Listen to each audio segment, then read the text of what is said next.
Hi guys, it's me again, Miss Eileen. Kamusta? This vlog is dedicated to everyone because alam naman natin na ngayong pandemic, kailangan gawa tayo ng mga para-paraan sa ating buhay. Kung hindi natin kayang bumili ng mamahaling mask, kailangan matuto tayo paano natin gagamitin ng tama at maayos ang ating face mask. Okay guys, today may i-share ako sa inyo ng konti kong natutunan at nalaman kung paano gamitin ang face mask. Here we go. Napakasimple lang nito pero napaka-importanting matutunan natin ito. Hindi naman kailangang bumili ng sobrang mamahaling mask.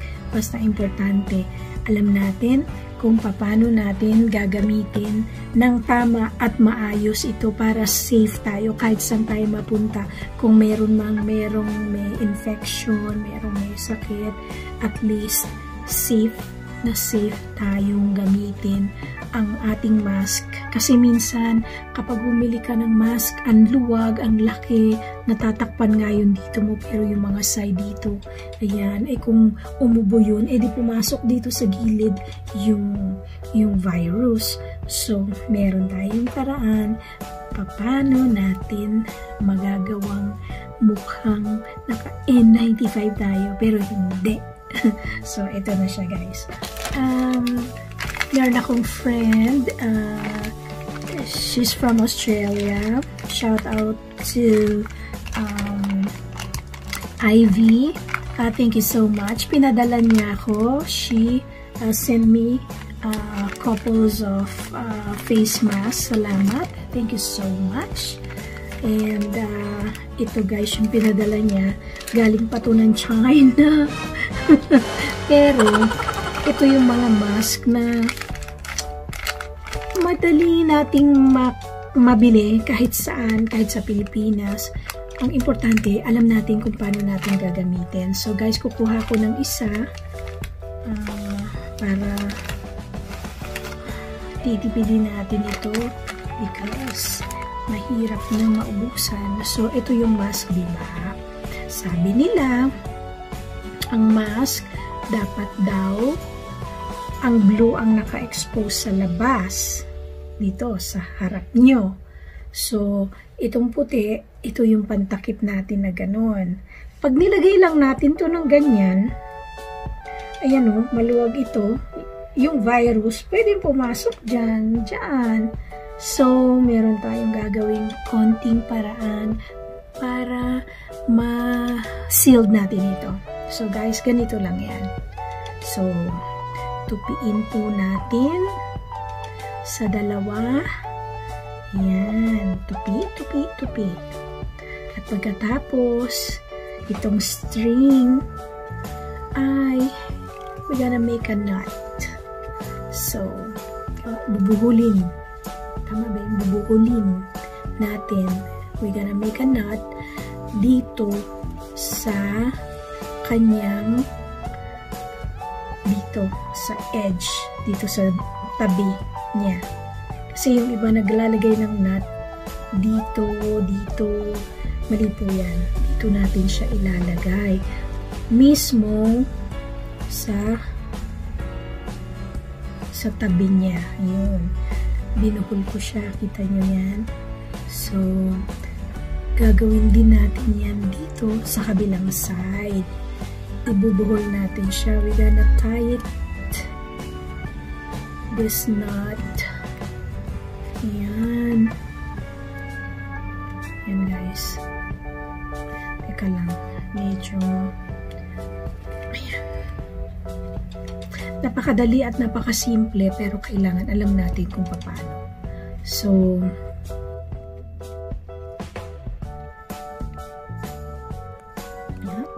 ayan. Nabuhol ko na siya parehong magkabila. Ayan. Ngayon po, ibubukas na natin siya. kailangan yung mga lines na ito pababa, hindi papataas. Ayan, di ba may mga folds pababa. So, ngayon, eto na. Ngayon, na-fold na natin siya. Ifo-fold ulit natin ng paganon sa gitna. Kukunin natin ang gitna ng magkabila. Ayan. Kasi, di ba, ayun, kuha na natin yung gitna, di ba? Yung gitnang yan yung ilalagay natin dito sa ating ilong. Kaya ko lang binend kasi merong parang wire sa loob ito. So, ngayon, na-bend na natin siya. I-open natin ulit. Tapos, ito na siya. Tingnan nyo guys. Ngayon, yung binuhol natin dito, ipapasok natin ito papaloob. Ganon. Ayan. Nakita nyo? Pasok natin siya papaloob ng ganon. Para walang butas. Ano nga ba? Ayun. Pasok siya papaloob ng ganyan. Tapos yung kabilang side din, parang itutupi nyo papaloob, parang gano'n. Ayan, tupi paloob. Tapos guys, ito na siya ha. Kita nyo, puro pababa. Yung blue ang kailangan naka-expose. Sabi. So, sinusunod lang natin yung sabi nila. So, ngayon guys, ngayong nagawa na natin ito, na-fold na natin dito. So, guys, ngayong na-fold na natin yung magkabila, ayan, nakuha na natin yung gitna, isusuot na natin siya. Pag suot natin, kunin natin yung gitna para sa ilong, ilagay na natin sa ating tenga. Ayan. At pagkatapos, hawakan dito, ibaba natin itong ilalim. Kita nyo guys, walang walang puwang, walang butas kasi masikip siya. Hindi siya yung parang nakabukaka, yung parang naka-open. So, kita nyo guys, ngayon, hindi na siya yung tipong masyado bang maluwag dito.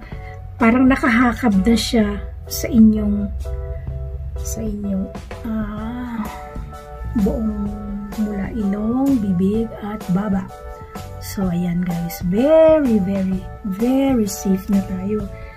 Para na tayong bumili ng N95. Ang N95 kasi nakasara, naka-sealed, walang hangin, walang papasukan. Pero tandaan nyo to ha, ito ay wag nyong gagawin ng matagal kasi yung hangin sa loob, kailangan may break din tayo. Hindi tayo masyadong magtatagal sa gamit nito because masama din daw yan sa ating lungs. Yun yung mga nakita ko sa internet. At wag daw magtatakbo, magja-jogging, magmamarathon ng naka-mask ng matagal. Masama din daw yan. So, itong shinare ko sa inyo, nakita ko lang yan sa YouTube. Yung nurse ang nagsasabi dapat ganito ang paggamit ng mga regular mask. Tingnan nyo guys, it makes a big difference.